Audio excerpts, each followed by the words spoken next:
नमस्कार शेतकरी मित्रांनो, आपण बघत आहात ड्रीप मोडमधली आळवणी घालण्यापूर्वी व आळवणी घातल्यानंतर रिझल्ट कसे आलेले आहेत हे आपण बघू शकताय।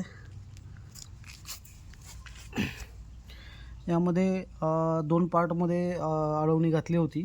तर ट्रेमध्ये एका आळवणी निम्म्या बाजूला आळवणी केली होती व निम्म्या बाजूला बिन आळवणी करता ठेवले होते।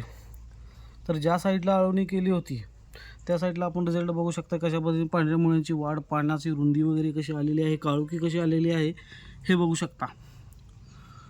तर पहिल्या आळवणीचा इतका गुणधर्म भारी की यामध्ये रिझल्ट हे फास्ट आहेत व न घातलेलं जी आहे तर त्यामध्ये बघू शकता की मुळ्यांची वाढ नाही आहे, तसेच पानामध्ये पिवळटपणा दिसतो। तर यामधील दोन्हीमधील फरक बघा आपण। ऊस बागायतर ही किट वापरल्यामुळे किती रिझल्ट भारी आलेले आहेत हे आपण बघू शकता।